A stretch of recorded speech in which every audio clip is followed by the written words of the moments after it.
أعوذ بالله من الشيطان الرجيم. بسم الله الرحمن الرحيم. إذا السماء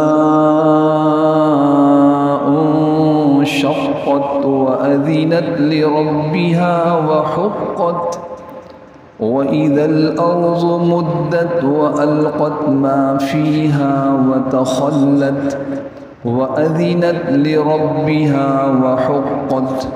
صدق اللہ العظیم. قرآن حکیم کی 83 نمبر سورت ہے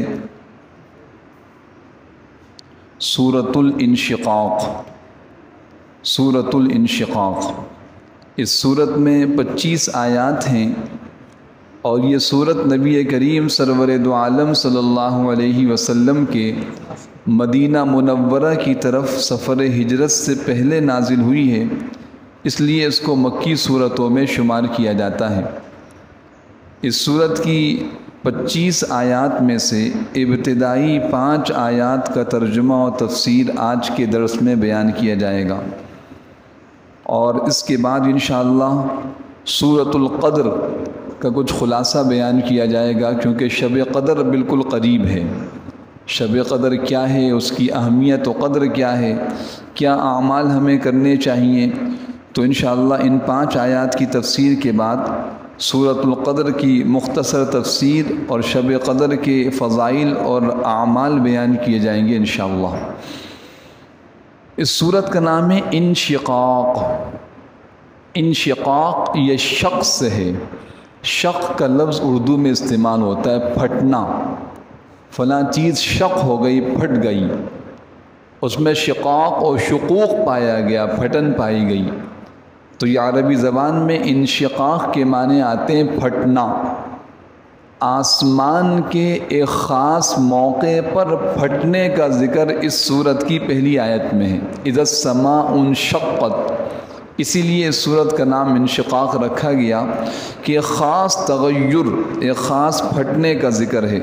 تو انشقاق کے معنی آتے ہیں پھٹنا، اور اس پھٹنے میں آسمان کا پھٹنا، اس کا کھلنا، وہاں سے بادلوں کی شکل میں بادلوں کے ساتھ فرشتوں کا اترنا، پھر خود اللہ رب العالمین کی ذات کا میدان محشر میں ظاہر ہونا، اس کا تذکرہ ہے یہاں پر. آخری پارے کی جو صورتیں بیان کی جا چکی ہیں، ان میں سے بہت سی صورتوں میں قیامت کے حالات کا ذکر ہے. ان میں سے ایک صورت یہ بھی ہے، حالات قیامت. موت کے بعد جب دوبارہ قیامت قائم ہوگی، یہ دنیا ختم ہو جائے گی اور قیامت قائم ہوگی، تو اس وقت کے حالات کیا ہوں گے، کیونکہ وہ یقینی ہے، کوئی شبہ نہیں، اور ہم میں سے ہر ایک کو اس دن موجود ہونا ہے. ان سارے حالات و واقعات سے ہم سب کو گزرنا ہے. تو اس کی تیاری کے لیے قرآن بیان کرتا ہے، تاکہ آج ہمارا عمل اس دن کی تیاری کے اندر لگ جائے. تو ابتدائی آیات میں یہ 5 آیات آج کے درس کی ہیں، اس میں تو قیامت، میدان محشر کے کچھ حالات کا ذکر ہے. پھر اس کے بعد اگلی آیات میں انسان کو، یا ایھا الانسان، صرف انسان کو، کوئی مسلمان، کافر، مشرک کی تقسیم نہیں ہے، ہر انسان. اللہ پاک نے ہر انسان کو خطاب کیا کہ اے انسان، تم دنیا میں جو عمل کر رہے ہو اس کے مطابق اللہ کے سامنے اس کا حساب و کتاب ہوگا. پھر حساب و کتاب کا نقشہ کھینچا ہے، کن لوگوں کو دائیں ہاتھ میں نامہ اعمال ملے گا، کس کو الٹے ہاتھ میں نامہ اعمال ملے گا. دائیں ہاتھ میں ملنے والے کامیاب لوگوں کی کیا علامات و صفات ہوں گی، اور کیا ان کا نتیجہ اور ان کا ہمیشہ ہمیشہ کے انعامات ہوں گے. اور بائیں ہاتھ میں ملنے والے کیسے ناکام، نامراد، مایوس، خاسر اور خائب ہوں گے. پھر اس کے بعد اللہ پاک نے کچھ قسمیں کھائیں اور قرآن کریم کے بارے میں فرمایا کہ یہ اس قرآن کو پڑھنا چاہیے، یہ تمہیں اس غفلت سے نکالے گا جس میں تم پڑے ہوئے ہو، اور ایمان اور اعمال صالحہ اور اس پہ ملنے والا نہ ختم ہونے والا اجر و ثواب، اس پر اس صورت کو ختم کیا گیا. یہ خلاصہ ہے.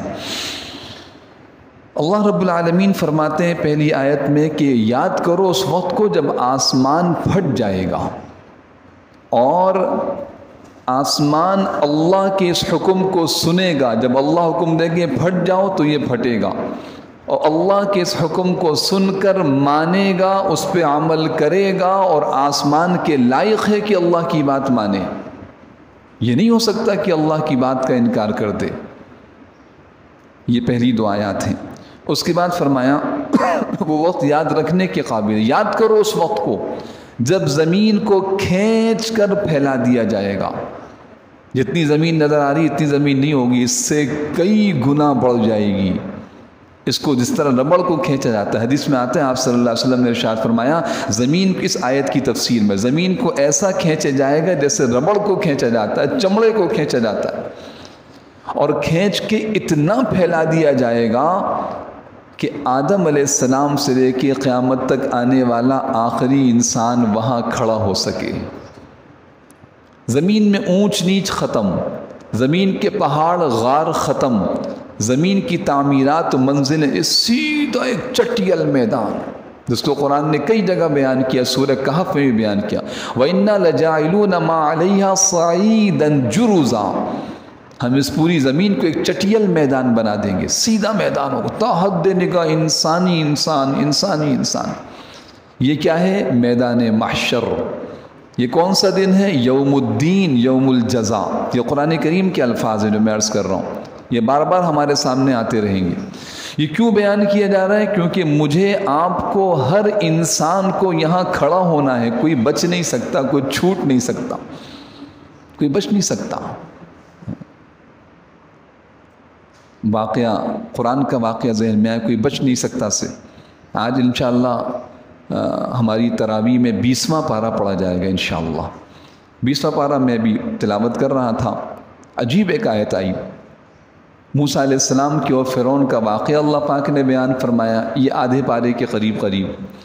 تو وہاں جب موسیٰ علیہ السلام نے فرعون کو دعوت دی تو کہنے لگا ساری جھوٹی باتیں کرتے ہو، کون سا تمہارا رب، کہاں ہے رب؟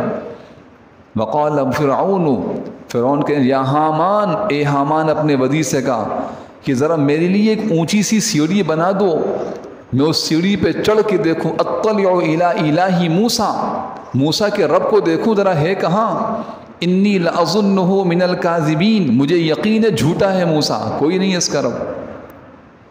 یہ قرآن کی سورہ قصص کی آیات ہیں۔ تو اس کا یہ قول جو اس نے کہا تھا اس زمین پر، اللہ پاک نے نقل کیا، اور اگلی آیت میں وَاسْتَكْبَرَ هُوَ وَجُنُودُهُ فِي الْأَرْضِ، اس نے اور اس کے لشکر نے زمین میں تکبر کیا، ناحق تکبر کیا، وَظَنُّوا أَنَّهُمْ إِلَيْنَا لَا يُرْجَعُونَ، یہ فرعون اور فرعون کا لشکر یہ سمجھتا رہا کہ وہ ہمارے پاس لوٹ کے نہیں آئیں گے۔ آج دنیا میں جتنی سرکشی کر لو، لوٹ کے میرے پاس ہی آنا ہے تم نے۔ وَظَنُّوا أَنَّهُمْ إِلَيْنَا لَا يُرْجَعُونَ، پھر آگے فرمایا فَأَخَذْنَاهُ وَجُنُودَهُ فَنَبَذْنَاهُمْ فِي الْيَمِّ، ہم نے فرعون کو بھی پکڑا، اس کے لشکر کو، لاکھوں کا لشکر تھا، اس کے لشکر کو بھی پکڑا، ڈبا دیا سمندر کے اندر، سمندر میں ڈبا دیا۔ فانظر کیف کان عاقبۃ الظالمین، اے قرآن کے پڑھنے والے دیکھو کیا انجام ہوتا ہے ظالموں کا۔ تو یہ صرف یہ حصہ نقل اس لیے کیا کہ دیکھیے یہ ہے انسان کا انجام، واپس لوٹ کے جانا ہے۔ اللہ فرمان لیں گے کہ گمان کرتے ہیں لوٹ کے نہیں آئیں گے ہمارے پاس، ہم ایک ایک آدمی کو اپنے سامنے کھڑا کریں گے۔ تو یہ ہے زمین کو اتنا پھیلایا جائے گا کہ سارے انسان کھڑے ہو جائیں۔ حضور اکرم صلی اللہ علیہ وسلم نے ارشاد فرمایا کہ ہر فرد بشر، ہر انسان جو دنیا میں آیا ہے اس میدان محشر میں کھڑا ہوگا۔ تو زمین کو پھیلایا جائے گا، پہلا مرحلہ۔ دوسرا مرحلہ، زمین میں ایک زلزلہ آئے گا جس سے زمین کے اندر جو کچھ ہے وہ سب باہر آ جائے گا۔ وَأَلْقَتْ مَا فِيهَا وَتَخَلَّتْ، اللہ حکم دیں گے زمین کو، جو کچھ زمین میں ہے باہر آئے گا۔ دو قسم کی چیزیں باہر آئیں گی، ایک تو انسان آئیں گے، جتنے انسان زمین میں، انسان کہتے ہیں مٹی میں مل کے ختم ہو، کہاں گیا؟ زمین میں گیا ہے نا، اسی کے اندر موجود ہے، یہیں سے باہر نکلے گا۔ سارے انسان باہر آ جائیں گے۔ دوسری چیز جو سورہ عادیات اور سورہ زلزال سے معلوم ہوتی ہے کہ زمین کے خزانے بھی باہر آئیں گے۔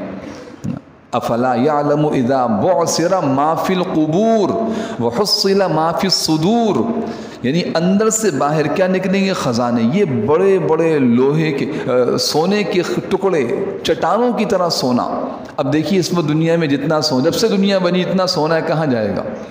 کوئی انسان اپنے ساتھ تو کہیں لے کے انسان استعمال کرتا ہے، سونا رکھا رہتا ہے، ایک دھات ہے، اس پہ قتل ہو رہے ہیں، اس پہ جھگڑے ہو رہے ہیں، اس پہ آپس میں اختلافات ہو رہے ہیں، اس پہ انسان جان و مال کی بازی لگا رہا ہے، یہ سب یہیں پہ رہے گا۔ پھر اس کے بعد یہ باہر آئے گا، اور حدیث شریف میں آتا ہے کہ سونے کے چٹانوں کی طرح سونا پڑا ہوگا، کسی کو پرواہ ہی نہیں ہوگی۔ قیامت کے دن میدان محشر میں کون اس سونے کی طرف توجہ دے گا؟ پھر اس کے بعد اللہ فرماتا، آپ صلی اللہ علیہ وسلم فرماتے ہیں کہ انسان کہے گا یہ ہے وہ سونا جس کے لیے میں نے قتل کیا تھا، یہ ہے وہ مال جس کے لیے میں نے جھگڑے کیے تھے، آج تو کوئی فائدہ ہی نہیں اس کا۔ تو وَأَلْقَتْ مَا فِيهَا وَتَخَلَّتْ، زمین نکال دے گی جو کچھ اس میں ہے اور خالی ہو جائے گی، تخلت خالی ہو جائے گی، اب زمین میں کچھ نہیں رہے گا۔ یہ کیوں کرے گی؟ قرآن کہتا ہے اذینت لربها وحقت، یہ آپ کے رب کا حکم ہوگا، اس طرح کرو، اب زمین اس کے خلاف نہیں کر پائے گی، زمین اس حکم کو پورا کرے گی۔ یہاں میں صرف ایک تھوڑا سا حکم اور امر کی تفصیل کر کے ترجمہ کرتا ہوں۔ علماء فرماتے ہیں کہ احکام اور اوامر دو قسم کے ہیں، بہت ضروری ہے اس کو سمجھنا۔ احکام اور اوامر دو قسم کے ہیں، ایک ہے احکام تشریعی، احکام حکم کی جمع ہے، اوامر امر کی جمع ہے، جو اللہ کی طرف سے حکم آیا ہے کرو نہ کرو، جو اللہ کی طرف سے امر آیا، آرڈر آیا، آرڈر، امر آرڈر، حکم، یہ کام کرنا یہ نہیں کرنا، یہ دو قسم کے، ایک ہے تشریعی، دوسرے ہیں تکوینی۔ تشریعی شریعت اور قانون جس کو بیان کیا جاتا ہے، بھئی یہ کام، یہ قانون ہے، یہ کرنا ہے آپ نے، اور اس سے بچنا ہے، اور جبر نہیں ہوتا کسی پر، جبر نہیں ہوتا، سر پہ کوئی ڈنڈا یا کوئی گردن پکڑ کے عمل نہیں کروایا جائے گا، اختیار دیا جائے گا۔ لیکن اگر قانون توڑا تو اس کی سزائیں جاری ہوں گی، اور اگر پورا کیا تو انعامات ملیں گے۔ اس میں جس پر یہ حکم لگایا جاتا ہے اس کو مجبور نہیں کیا جاتا، اس کو اختیار دیا جاتا ہے۔ یہ حکم تشریعی، یہ امر تشریعی ان مخلوقات پر ہوتا ہے جو مکلف ہیں، جیسے انسان اور جنات، بس انسان اور جنات۔ دوسرا حکم ہے تکوینی، امر کن، ہو جا، انما قولنا لشیء اذا اردناه ان نقول له کن، قرآن کہتا ہے، کئی جگہ پہ یہ آیت آئی، ہم نے کہا ہو جا فیکن، وہ ہو گئی۔ اس میں سامنے والی مخلوق کے پاس ایک ذرہ برابر اختیار نہیں ہوتا کہ ہم یہ کام نہیں کرتے، ہو نہیں سکتا، یہ امر تکوینی ہے۔ تو انسان و جنات کو دنیا میں جو احکام دیے جا رہے ہیں، دنیا میں یہ احکام تشریعی اور اوامر تشریعی ہیں، قانون بنایا گیا، تم انسان پیدا کر دیے گئے، تم حیوان نہیں ہو، سورج چاند ستارے نہیں ہو، پہاڑ ہوا دریا بادل نہیں ہو، تم انسان ہو، لہٰذا یہ قانون سنو، تمہارے پیدا کرنے والے پروردگار کا یہ قانون ہے، یہ کرنا ہے، یہ نہیں کرنا ہے، اور تمہیں موت تک کا اختیار دے دیا گیا، مہلت دے دی گئی۔ دیکھیے نا، ایک انسان اپنے اختیار سے اٹھتا ہے، مسجد آتا ہے، نماز پڑھتا ہے، اپنے اختیار سے دفتر جاتا ہے، سچائی امانت داری سے کام کرتا ہے، اپنے اختیار سے جاتا ہے دکان پہ جا کے سچ بول کے تجارت کرتا ہے، اپنے اختیار سے گھر خاندان والوں کے پاس جاتے ہیں، ان سے اچھا سلوک کرتا ہے، یہ کرنے کے کام خلاصتاً بتائے۔ اپنے اختیار سے اپنے آپ کو گناہوں سے، اپنی ذات کو گناہوں سے بچاتا ہے، نافرمانی سے بچاتا ہے، نیک اعمال پہ لے کے آتا ہے۔ دوسرا انسان ہے، اپنے اختیار سے اٹھ کے جاتا ہے، جھوٹ بولتا ہے، دھوکہ دیتا ہے، اللہ کے حکم کو توڑتا ہے، اذان کی آواز سن کے مسجد نہیں آتا، دکان پہ بیٹھ کے لوگوں کو جو ہے وہ بیوقوف بنانے کی کوشش کرتا ہے، خیانت کرتا ہے، ناحق کسی کا قتل کرتا ہے۔ اب قدرت اس کے ہاتھ کو روکتی نہیں ہے، قاتل کو مار دیتا ہے، مال چھینتا ہے لوگوں کا، غرض یہ کہ جتنے نافرمان، یہ اختیار ہے، اور یہ اختیارات کب تک ہیں؟ موت تک۔ موت کے بعد پھر کوئی اختیار نہیں، قیامت کے دن کوئی اختیار نہیں۔ جناب امریکہ کے صدر صاحب میں دنیا میں جو چاہوں کر سکتا ہوں، وہاں ایک حکم پہ سامنے کھڑے ہوں کچھ بھی نہیں کر سکتے، سارے اختیارات ختم ہو جائے۔ دنیا کے اندر اختیار، اس اختیاری احکام پر اللہ کی طرف سے بڑے بڑے انعامات ہیں، غیب پر اور اس اختیاری احکامات پر۔ یہ عوامر تشریعی، احکام تشریعی ہیں۔ یہ جو آسمان و زمین ہے، یہ بات میں نے اس لیے عرض کی تاکہ تھوڑا ہمیں سمجھنا آسان ہو کہ ہمیں شریعت پہ عمل کیوں کرنا ہے اور اس کی حکمت کیا ہے، اس کی ترتیب و طریقہ کیا ہے۔ بعض اوقات انسان کہتا ہے ہم کوئی مجبور تھوڑی ہیں، یا پھر ہم مجبور ہیں، دونوں باتیں ذہن میں آتی ہیں۔ نہیں، اس کو سمجھنا چاہیے، اس کے درجے کو۔ آسمان زمین، سورج چاند ستارے سیارے، دیگر ساری مخلوقات، ان کے اوپر جو احکام ہیں وہ تشریعی نہیں ہے، تکوینی ہیں۔ سورج کو کہہ دیا روزانہ نکلنا ہے، جب سے میں اور آپ پیدا ہوں کبھی دیکھا کہ سورج نہ نکلا ہو؟ بتائیے، ہو نہیں سکتا۔ جس دن حکم ہوگا مشرق سے نہیں نکلنا، مغرب سے نکلو، مغرب سے نکلے گا، کچھ بھی نہیں کر سکتا ہو۔ بادلوں کو جب حکم ملے گا جب ہی برسیں گے، اور جب حکم مل جائے گا کوئی روک نہیں سکتا ان کو برسنے سے۔ بالی دنیا کا نظام۔ تو یہاں جو حکم ہے کہ اذینت لربھا وحقت، یہ تقسیم اور یہ حکم میں نے اس لیے بتایا کہ یہ جو قرآن کی آیت آ رہی ہے، اذینت سن لے گا آسمان لربھا، اپنے رب کے حکم کو، اور اسے پورا کرے گا، وحقت، اور اس لائق ہے کہ اس کو پورا کرے۔ ہو نہیں سکتا کہ وہ رب کے حکم کی خلاف ورزی نہ پھٹے، ایسا ہو نہیں سکتا۔ جب حکم آئے گا پھٹے گا، جب حکم آئے گا زمین پھٹے گی، جب حکم آئے گا زمین پھیلے گی، جب حکم آئے گا اپنے اندر کی چیزوں کو باہر نکالے گی، کوئی نہ کا سوال ہی کوئی نہیں ہے۔ اس لیے کہ یہ آسمان و زمین اللہ کے امر تکوینی کے پابند ہیں، اور مجھے اور آپ کو تھوڑا سا اختیار دیا گیا۔ اب اگلی بات سمجھیے، یہ کیوں بیان کیا گیا؟ اس کی ایک بڑی وجہ یہ ہے کہ انسان غور کرو، اتنی بڑی بڑی مخلوقات، چاروں طرف پھیلا ہوا آسمان، چاروں سمت پھیلی ہوئی زمین، جب یہ اپنے رب کی حکم کی خلاف ورزی نہیں کرتی تو تم کیوں اپنے خالق و مالک کے حکم کی خلاف ورزی کرتے ہو؟ تم انہی سے سبق سیکھو۔ تمہیں زندگی میں اختیار کے ساتھ اللہ کی اطاعت کرو، اللہ تمہیں وہ دے گا تمہاری آنکھوں نے دیکھا نہیں، کانوں نے سنا نہیں، دل پہ کبھی اس کا خیال نہیں گزرا۔ ایسی نعمتوں سے اللہ نوازیں گے۔ تو جہاں میدان محشر کی ساری باتیں اور فکر مند کرنا مقصد ہے، حقائق بیان کرنا، وہاں یہ بات سمجھانے بھی مقصود ہے کہ اے انسان، تم 6 فٹ کے انسان ہو، تمہیں تھوڑا سا اختیار دیا، تم رب کی نافرمانی کرتے ہو۔ اتنا بڑا آسمان رب کی نافرمانی نہیں کرتا، اتنی بڑی زمین رب کی نافرمانی نہیں کرتی، تو تم بھی اللہ کے فرما بردار بن جاؤ۔ سب نیت کرتے ہیں انشاءاللہ کہ اس کی نیت کریے، رمضان میں اس کی مشق کیجیے۔ رمضان خاص عبادت کی مشق کا مہینہ ہے، عبادت، نماز، روزہ، زکوٰۃ، حج کو صرف اس کو عبادت، یہ عبادت ہے لیکن صرف یہ عبادت نہیں۔ عبادت نام عبدیت کا، 24 گھنٹے کی زندگی بندہ بن کے گزارے، اللہ کے بندے ہیں ہم، اور جس کے بندے ہیں وہ مسلسل ہمیں دیکھ رہا ہے، اور اس کی عبادت انسان کو دنیا آخرت کی کامیابی کی طرف لے کے جاتی۔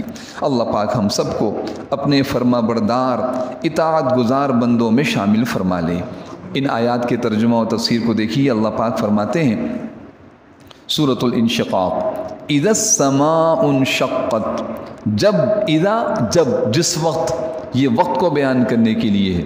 بسا اوقات ترجمہ یہ بھی کیا جاتا ہے یاد کرو اس وقت کو جس وقت، السماء آسمان، اذا وقت جس وقت، السماء آسمان، انشقت پھٹ جائے گا، آسمان پھٹ جائے گا۔ اس کے 2 مراحل ہیں، 2 مراحل، جو کہ الحمدللہ آپ قرآن کو سمجھنے کے لیے بیٹھے ہیں تو تھوڑا توجہ فرمائیے، تدبر فرمائیے، اندر روشنی محسوس ہوگی، پتہ لگے گا اللہ کا کلام پڑھ رہے ہیں۔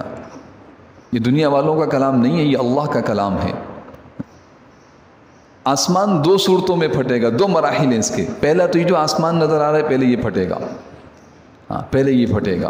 اذا الشمس كورت، اذا السماء انفطرت، واذا الكواكب انتثرت، آنے والا سورہ انفطار کے اندر، واذا البحار فجرت، واذا القبور بعثرت، یہ پہلا نفخہ اولا، پہلا سور ہے یہ پہلا پھٹنا، یہ پہلی تباہی ہے اس دنیا کی، پہلی تباہی ہے اس دنیا کی۔ میرے محترم دوستوں، آپ سوچیے تو صحیح، کبھی زوردار بارشیں ہوتی ہیں نا، بارشوں کا موسم آتا ہے، بادل صرف ٹکراتے ہیں، پھٹتے نہیں ہیں، صرف ٹکراتے ہیں۔ بادل جو روئی کے گالوں کی طرح، ہم کہتے ہیں کیسی آواز، بادل گرج رہے ہیں۔ جب آسمان پھٹے گا تو کیا ہوگا؟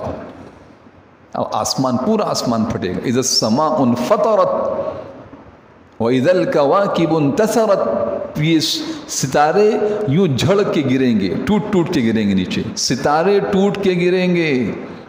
اگر آپ میں سے بہت سے لوگ، جس کو بھی اس کا علم ہو، جو جس کا شوق ہو، سائنس میں پڑھا ہو، کہ جب یہ ستارے آپس میں ہلکے سے ٹکراتے ہیں، یہ زمین سے بہت دور ہیں، یہ ہلکی سی ٹکرانے کی ان کی آواز اگر زمین کے قریب آ جائے، دنیا والے مر جائیں گے، اتنی زوردار آواز ہوتی ہے اس کی۔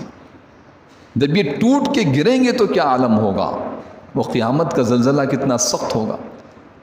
وَإِذَا الْكَوَاكِبُ انتثرت وَإِذَا الْبِحَارُ فُجِّرَتْ، سمندروں میں آگ لگا دی جائے گی، سمندر میں آگ لگے گی، سمندر جلیں گے، پہاڑ روئی کے گالوں کی طرح اڑیں گے۔ یہ پہلا مرحلہ ہوگا جب یہ کائنات تباہ ہوگی، سب کچھ ختم، یہاں تک کہ آخری مخلوق بھی ختم۔ کون ہے آخری مخلوق؟ جی کسی کے ذہن میں؟ حضرت اسرائیل علیہ السلام، جو روح قبض کرتے ہیں، مخلوقات کی روح قبض کرتے ہیں، وہ بھی ختم۔ اب کون رہے گا؟ اللہ وحدہ لا شریک لہ کی ذات، پوری کائنات سب ختم۔ یہ سورج، چاند، ستارے، سیارے، مخلوقات، حیوانات، انسانات، جنات، ملائکہ، سب ختم، صرف اللہ کی ذات۔ 24واں پارہ سورۃ المؤمن، اعلان ہو، اللہ پاک خود اعلان کریں گے، لمن الملک اليوم، کس کی بادشاہت ہے آج، کس کا حکم چلتا ہے، کون آج، کہاں ہیں دنیا کے بڑے بڑے بادشاہ، قوت و طاقت کے دعوے کرنے والے؟ جواب دینے والا کوئی نہیں ہوگا، جواب دینے والا کوئی نہیں ہوگا۔ خود اللہ فرمائیں گے للہ الواحد القہار، اس اللہ کی بادشاہت ہے جو اکیلا ہے، واحد، القہار، غالب ہے ہر چیز پر۔ تو پہلا مرحلہ تو یہ ہے۔ پھر دوسرا مرحلہ، پھر دوبارہ سور پھونکا جائے گا۔ جب دوبارہ سور پھونکا جائے گا تو ایک اور آسمان قائم ہوگا، ایک اور زمین قائم ہوگی۔ اس آسمان و زمین کا تذکرہ ہے یہاں پر۔ یہ دوسرے سور کے حالات بیان کی جا رہے ہیں اس صورت میں، پہلے والے سور کے نہیں، وہ سورہ شمس اور سورہ تکویر اور سورہ انفطار میں آئے گا انشاءاللہ۔ یہ دوسرے والے سور کے حالات ہیں۔ جب یہ سب ختم ہوگا، اللہ دوبارہ میدان محشر کو قائم کریں گے، اس کے لیے ایک اور آسمان بنے گا اور اس کے لیے ایک زمین بنے گی۔ آسمان جب قائم ہوگا تو پھر وہ آسمان پھٹے گا، وہ پھٹے گا اس لیے نہیں پھٹے گا کہ وہ تباہ ہوگا، نہیں، اس کے پھٹنے کی وجہ کچھ اور ہوگی۔ وہ پھٹے گا اس لیے، اس کو سورہ فرقان میں اللہ پاک نے بیان کیا، یوم تشقق السماء بالغمام ونزل الملائکۃ تنزیلا، وہ آسمان پھٹے گا اور فرشتوں کی جماعتیں اتریں گی، اور یہاں زمین پہ انسان ہی انسان کھڑے ہوں گے، اور وہ فرشتے اترتے ہی اپنے کام سنبھالیں گے۔ کام شروع ہو گئے، میدان محشر 50,000 سال کا دن ہے یہ ایک، جس کو قرآن بار بار کہتا ہے مالک یوم الدین، مالک یوم الدین، وما ادراک ما یوم الدین ثم ما ادراک ما یوم الدین، تمہیں کیا پتا وہ بدلے کا دن کیا ہے، تم کیا جانو بدلے کا دن کیا ہے، یوم لا تملک نفس لنفس شیئا والامر یومئذ للہ، اس دن کوئی آدمی کسی کے ذرہ برابر کام نہیں آئے گا، فیصلہ صرف اللہ کا ہوگا، والامر یومئذ للہ۔ تو یہ پھٹے گا کس لیے؟ آسمان پھٹے گا، فرشتے اتریں گے وہاں سے۔ قرآن کی آیت میں نے عرض کی، سورہ فرقان 19واں سپارہ، یوم تشقق السماء، تشقق شق، اذا السماء انشقت، آسمان پھٹے گا، بالغمامی ونزل الملائکۃ تنزیلا، بادلوں کی، جیسے بادل چلتے ہیں ایسے فرشتوں کے لشکر اتریں گے۔ اور سورہ فجر کی آیت سے اور اس کی وضاحت ہوتی ہے، صرف فرشتے نہیں آئیں گے، وَجَاءَ رَبُّكَ وَالْمَلَكُ صَفًّا صَفًّا، آپ کے رب خود آئیں گے، اللہ کی ذات آئے گی اور پورے جلال میں ہوگی۔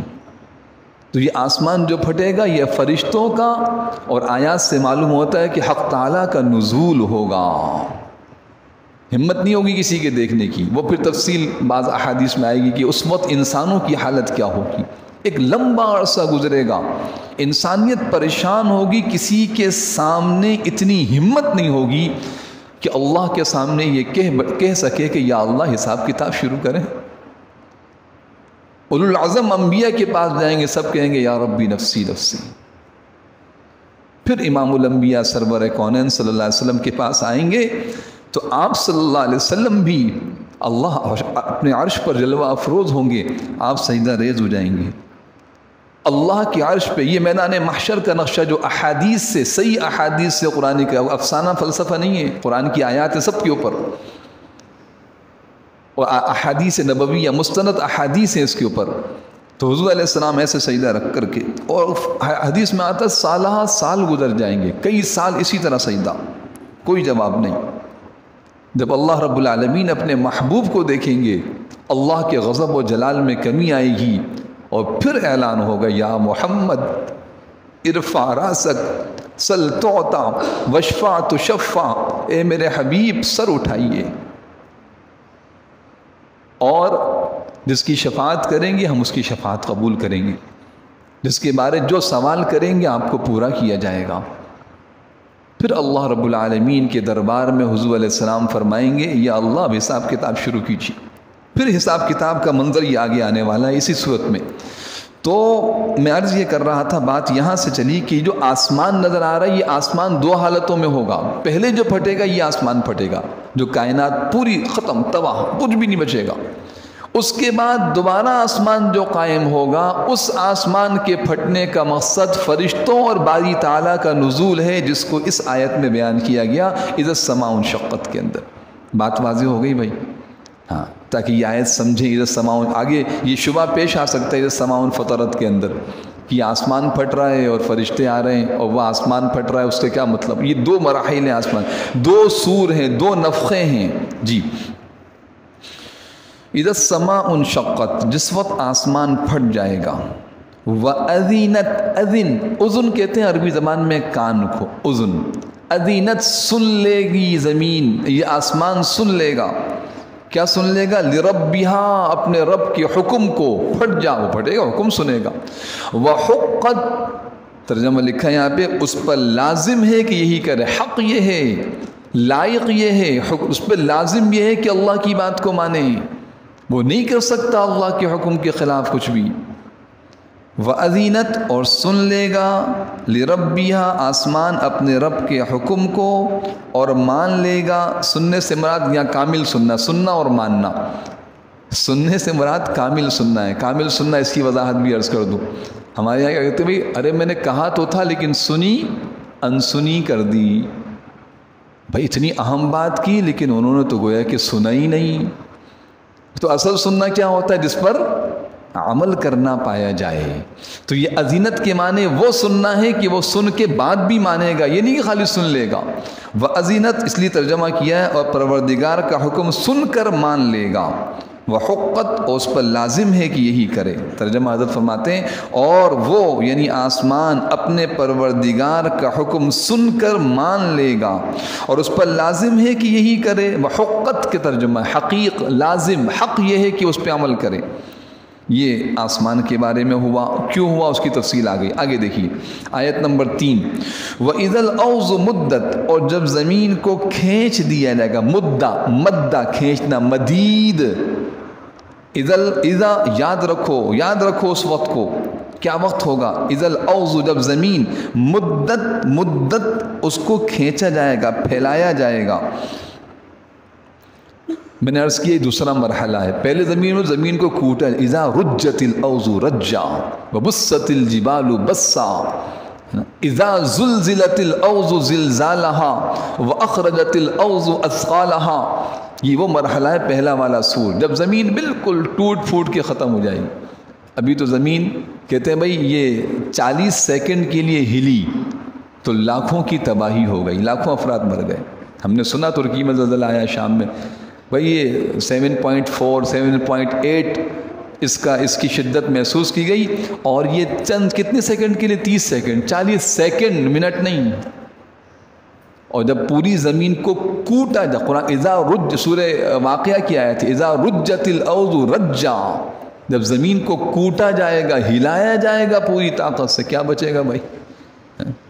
تو یہ پہلا مرحلہ ہوگا، کائنات ختم ہو گئی، پھر دوبارہ جب اس کو اللہ پاک وجود دیں گے تو یہ دوسرا مرحلہ ہے جس کے بارے میں فرمایا وَإِذَا الْأَرْضُ مُدَّتْ، جب زمین کو، وَإِذَا، اور جس وقت الْأَرْضُ زمین، مدت مدید، کھینچنا، پھیلایا جائے گا، اور کتنا پھیلایا جائے گا؟ میں نے بھی عرض کیا آپ کے سامنے، اتنا پھیلایا جائے گا کہ سارے انسان اس زمین پر کھڑے ہو سکیں، سارے انسان اس زمین پر کھڑے ہو۔ کون سارے انسان بھائی؟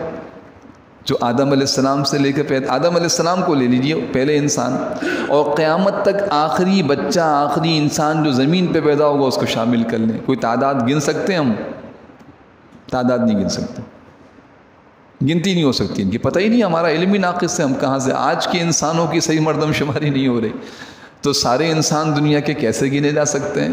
ہمارا کوئی علم ہی نہیں اس کے آگے، شاید حسابات کا، ریاضی کا کوئی ہنسا بھی نہ ہو۔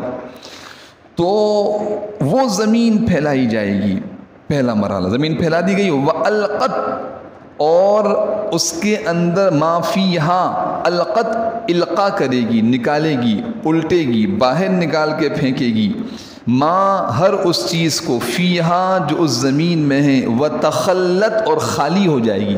لفظ خالی یہ عربی زبان کا لفظ ہے، اردو میں استعمال کر، تخلت، خالی ہو جانا، جو کچھ اندر میں نکالے گی۔ دو بنیادی چیزیں نکالے گی، پہلے تو انسان نکالے گی، کوئی انسان جو زمین میں گیا رہ نہیں سکتا، باہر ضرور آئے گا، اور زمین میں انسان جاتا ہے، سمندر میں ڈوبتا ہے پھر بھی زمین میں جاتا ہے، ہواؤں میں پھٹتا ہے پھر بھی زمین میں جاتا ہے، زمین میں دفنایا پھر بھی زمین میں جاتا ہے، جلا دو، راکھ کر دو پھر بھی زمین میں جاتا ہے، اس نے جانا زمین میں ہی ہے۔ تو زمین سے سارے انسان نکال دیے جائیں گے، کوئی بچ نہیں سکے گا، اور جو زمین میں خزانے ہیں وہ باہر عبرت کے لیے نکالے جائیں گے، وَتَخَلَّتْ، اور زمین خالی ہو جائے گی۔ پھر فرمایا، ترجمہ کیا حضرت نے، اور اس کے اندر جو کچھ ہے وہ اسے باہر پھینک دے گی اور خالی ہو جائے گی۔ وَأَذِنَتْ، اور اپنے پروردگار کا حکم سن کر، لِرَبِّهَا، اپنے رب کے حکم کو سن کر مانے گی، وَحُقَّتْ، اور اس پر لازم ہے کہ ہی کرے، وہ اس کے خلاف کر نہیں سکتی۔